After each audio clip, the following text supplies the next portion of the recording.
welcome to The Explainer. So today, we're not just looking at some random collection of magic click-through rate hacks or, cheap design tricks. No way. Instead, we're embarking on a bit of a masterclass. We're going to be viewing YouTube thumbnails through a very specific, totally evidence-based lens. And that lens is packaging. Think about it like this. Brilliant packaging absolutely cannot save a fundamentally bad idea. It just can't, right? But it is a 100% absolute necessity if you want to set accurate expectations for the viewer. It's literally the wrapper that promises the exact value of the content inside. Okay, let's dive right into this. Here's our roadmap for today. We'll hit the 3 fast questions: visual hierarchy and color, triggers and archetypes, mistakes that kill CTR, and finally, wrap it up with the testing loop. So section 1, the 3 fast questions, earning the click. Question number 1, what is this about? Now you have to remember, viewers are scrolling incredibly fast through an endless sea of competing choices across a million different devices. You literally have mere milliseconds to grab them. The human brain, it's a pattern matching machine. In a split second, it's matching your image against known categories. Is it a tutorial, a dramatic story, a reaction? If your thumbnail doesn't answer this instantly, boom, the viewer skips. Which brings us to question 2, is this for me? This one is all about relevance.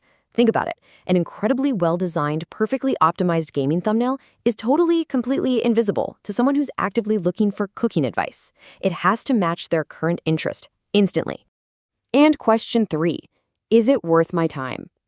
Listen, clutter, generic stock photos, or a blurry image, they actively signal low production value before a single word of your title is even read. Your design must scream credibility and payoff at a single glance. Moving right along to section 2, visual hierarchy and color, directing the eye. Because the human eye definitely doesn't scan thumbnails evenly, you have to purposefully direct it. Tell them where to look first, second, and third. Let's break down a massive myth right now. Faces do not automatically equal clicks. Faces dominate attention, sure, but they aren't some magic CTR shortcut if they don't actually serve the video's core promise. And furthermore, creating contrast, it's not optional.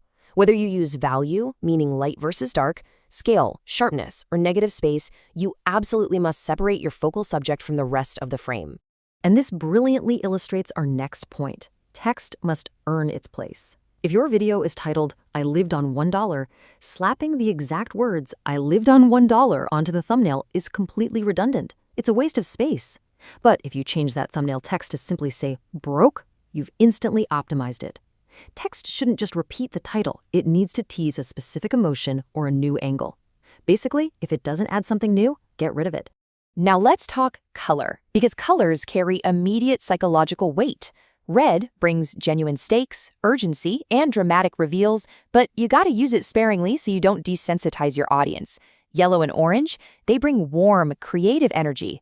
Blue communicates trust and calm authority. But honestly, because practically everyone is out there copying Mr. Beast's blue backgrounds, it is massively overused. So if you use it, you absolutely need high contrast to stand out. Green suggests growth and money. Dark shades feel premium, while bright ones can feel a bit cheap. And black and white? Oh, that is for drama. In a highly saturated, super colorful feed, a monochrome thumbnail can forcefully demand attention simply by breaking the mold. Section 3, triggers and archetypes, the psychology of the click. All right, we're shifting gears here from visual design to pure emotion. Visuals alone just aren't enough. You need psychological triggers to give people a reason to care. Let's start with curiosity, which we define as the gap between what the viewer knows and what they want to know. Imagine you're scrolling and you see this unexpected juxtaposition, a totally recognizable object in a completely bizarre context. That solvable mystery just hooks the brain. But a quick warning here, if your thumbnail is too abstract, it won't intrigue the viewer, it'll just frustrate them into scrolling right past. Next up, we have fear of missing out, or FOMO, and surprise. Now, FOMO requires authentic urgency, like breaking news or a real limited time event. If you try to use fake urgency, it completely backfires and destroys trust. Surprise, on the other hand, requires a pattern violation. When the human brain sees a familiar object in an impossible situation, it physically cannot ignore that visual dissonance. It literally has to click to resolve it. So how do we actually visually structure this stuff? Well, here are 5 highly actionable archetypes you can use as starting points today. 1. The reaction face. That's an extreme emotion paired directly with the subject causing it. 2. the before and after, showing a highly visible, dramatic transformation. 3. The close-up object, making a product or texture impossibly hard to ignore. 4. The process shot. This is suspense built right in the middle of an action. Think of a chef's knife mid-chop or a skater caught mid-air. And 5. The text-centric teaser. Just 1 to 3 bold words acting as a massive emotional amplifier. Section 4. Mistakes that kill CTR. What to avoid. Now, what's really interesting about this slide is this specific number, 154 by 86. Pay close attention to this, because these upcoming pitfalls don't just fail to get clicks, they actively train the algorithm to bury your content.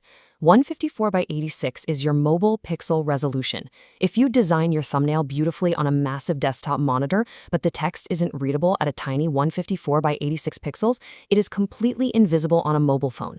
You always have to design and test at actual thumbnail size. And here are the other major mistakes to avoid. First up, clickbait without payoff. This absolutely destroys your audience's trust. Viewers will click, realize they've been tricked, and bounce immediately. That tanks your average view duration and explicitly tells the algorithm your content is low quality. You also really need to avoid having too many elements, which gives the eye literally nowhere to land, generic stock imagery that has zero evidence value, and an inconsistent style that just destroys your channel's brand recognition over time. Finally, Section 5, the testing loop, continuous optimization. All right, here is the absolute biggest secret of this entire explainer. Thumbnail design is not a one-time task. It's just not. It is an ongoing analytics loop. Step 1, mock up your concepts before you even start filming. Actually plan it out. Step 2, A/B test. Eligible creators can use YouTube Studio for this, which is great, because it actually evaluates watch time, not just clicks. And step 3, read your CTR in context. Listen to this. A falling CTR isn't always a failure. If your content is successfully breaking out and reaching a much broader mainstream audience, your CTR will naturally drop because it's being shown to a wider pool. But that is actually a massive win for your total reach. Which leaves us with a final, rather provocative thought. Are you treating your packaging as a one-off chore or as a continuous product feature? If you truly want to master the algorithm and respect your viewers' time, it might be time to completely reframe your entire approach based on this playbook. So, what's it going to be? Thanks for learning with me today on this explainer. Keep optimizing, and I'll see you in the next one.